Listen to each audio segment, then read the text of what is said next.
अस्सलाम वालेकुम। पिछले फ्राइडे को ऑफिस से निकलते निकलते मुझे 6 बज गया। कुछ काम था। जब मैं ऑफिस से निकला तो हमारे ऑफिस से तकरीबन 10 से 12 किलोमीटर दूर एक टूल प्लाजा आता है। जब मैं वहां पहुंचा तो बहुत रश था, कारों की लंबी लाइन लगी हुई थी। जब मेरी बारी आई तो मुझसे यानी एक गाड़ी आगे एक वैन थी। उस वैन ड्राइवर और टोल कलेक्टर के दरमियान में गर्मा गर्म बहस हो रही थी। थोड़ी देर बाद, कोई एक आधे मिनट के बाद, वो ड्राइवर गुस्से से बाहर निकला और उस आदमी से लड़ने लग गया। उस टोल प्लाजा के जो बाकी स्टाफ था वो भी वहां पे पहुंच गया और उन्होंने मिलकर उस ड्राइवर को बहुत मारा। उस ड्राइवर बेचारे के कपड़े फट गए, कोई चेहरे पे छोटे मोटे जख्म भी आ गए। इतने में कुछ लोग आए और उनको आपस में अलहदा किया। बाद में पता चला ये झगड़ा कोई 5 से 10 रुपए का था। खैर, लोगों ने अलहदा कर दिया, हम अपने अपने रास्ते पे चल पड़े। पर ये वाकया मेरे ज़हन में बैठ सा गया। मैं सोचने लगा कि ये ड्राइवर क्यों लड़ा। अगर इसकी जगह मैं होता तो ये इजाफी पैसे दे देता। अंदर से आवाज आई, हाँ आप ये 5 से 10 रुपए दे देते। मैंने सोचा क्यों? क्योंकि मेरे पास पैसे इसलिए, या इसलिए कि मुझे लड़ना पसंद नहीं, या इसलिए कि मुझे पता है ऐसे लोग सुनते नहीं हैं। फिर मैं उस ड्राइवर के प्रोस्पेक्टिव से सोचने लग गया कि उसने 5 या 10 रुपए की खातिर अपने कपड़े, अपना जिस्म, अपनी इज्जत दांव पे लगा दी। तो फिर सवाल पैदा होता है कि ये लोग आपस में लड़ते क्यों हैं? आपको इसमें एक पैटर्न मिलेगा। हर दफा वही तरीका, वही रिएक्शन, सिर्फ टॉपिक अलग। इसके टोटल 5 रीजंस हैं। मैं एक एक करके आपको छोटा छोटा ब्रीफ करके देता हूँ ताकि आप इसको समझ सकें। पहला, पुराना जख्म नया ट्रिगर। हम सब की कोई ना कोई इमोशनल हिस्ट्री होती है जो हमारे अंदर मौजूद होती है। जैसे इज्जत को प्रेफरेंस देना। आप अगर कोई बात करना चाहते हैं, अपनी कोई फीलिंग्स बताना चाहते हैं तो एक्सपेक्ट करते हैं कि अगला उसको सुने। जब भी ये 2 काम नहीं होंगे तो चाहे वाकया नया हो, आप हमेशा लड़ाई में इन्वॉल्व हो जाएंगे। यानी जब आपको इज्जत नहीं मिलेगी या आपकी बात को या आपको समझा नहीं जा रहा होगा। दूसरा, एक जैसा reaction style. Over the period of time हम अपने अंदर एक बिहेवियर पैटर्न बना लेते हैं। हम एक खास तरीके से हर बात का जवाब देते हैं। मसलन जब कोई आपके साथ बहस करे तो आप चिल्लाने लग जाएंगे।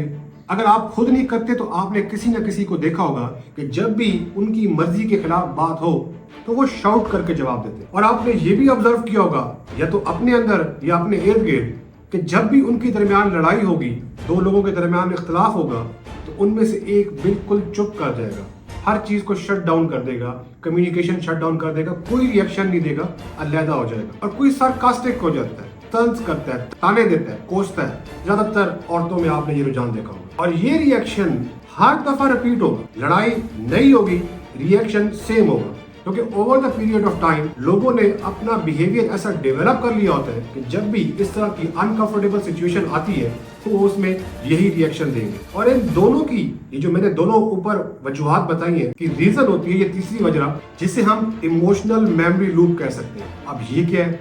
असल में वजह ये है कि हमारा जो माइंड है, हमारा जो दिमाग है, ये पुराने इवेंट को नए इवेंट से अलहदा नहीं कर पाता। इसलिए हर कॉन्फ्लिक्ट पहले जैसा लगता है। अगर बचपन में या छोटे वक्तों में या पास्ट में आपको इज्जत नहीं मिली या आपको सुना नहीं गया, आपको समझा नहीं गया, तो बाद में जवानी में, बुढ़ापे में जब भी आपके साथ ये वाकया होगा, यानी एक ऐसा झगड़ा, एक ऐसी लड़ाई होगी जिसमें ये 2 चीजें इफेक्ट हो रही हैं, आप खुद ब खुद लड़ाई में एंगेज हो जाए। इसलिए हर नए कॉन्फ्लिक्ट में भी दिमाग पुराने और नए के दरमियान फर्क नहीं कर पाता, उसे वो सेम ही लगता है। और चौथी वजह होती है एक्सपेक्टेशन, उम्मीदें। हमें हमारे हर रिश्ते से कोई ना कोई उम्मीद होती है। जब वो उम्मीदें, जब वो एक्सपेक्टेशंस पूरी नहीं होती तो फ्रस्ट्रेशन होती है, और उस फ्रस्ट्रेशन की वजह से लड़ाई झगड़े होते। नॉर्मली सिबलिंग्स में, स्पाउस के साथ, इवन पेरेंट्स वगैरह के साथ भी इन्हीं वजूहात पे झगड़े होते हैं। और 5वीं, अनरिजॉल्व कॉन्फ्लिक्ट का बोझ, यानी कुछ ऐसी लड़ाइयाँ जिनका क्लोजर नहीं हुआ होता। मसलन मियाँ बीवी या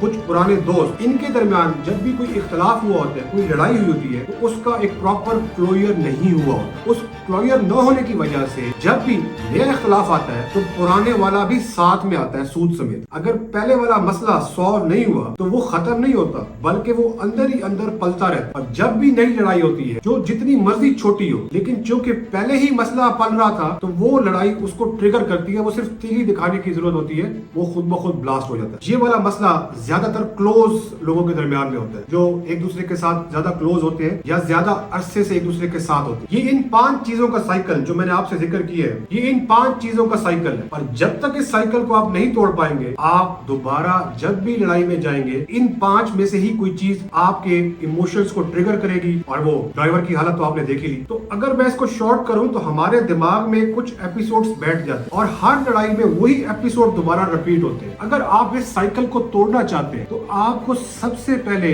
अपने आप को समझना होगा, दूसरे को नहीं, लड़ाई के दौरान। और लड़ाई में इस बात पे फोकस नहीं होना चाहिए कि मेरी जीत किस तरह हो। अगर आप चाहते हैं कि इस साइकिल को तोड़े तो इस साइकिल को तोड़ने का मुख्तलिफ तरीके हो सकते हैं, लेकिन जो तरीका मुझे समझ में आया वो कुछ इस तरीके से है कि आप, जैसे मैंने बताया कि ये जो 5 तरीके होते हैं यही रिपीट हो रहे होते हैं। हर एक में ये 5 नहीं हो सकते, किसी में 1 होगा, किसी में 2 होगा, किसी में 3 होगा। आपको पहचानना होगा कि आपका मसला कौन सा है। अगर आप उसको पहचान गए तो रूट कॉज आपको मिल गई। जैसे ही आप उसको पहचान जाएंगे, आप उसमें काम कर सकते हैं, उसको हल कर सकते हैं।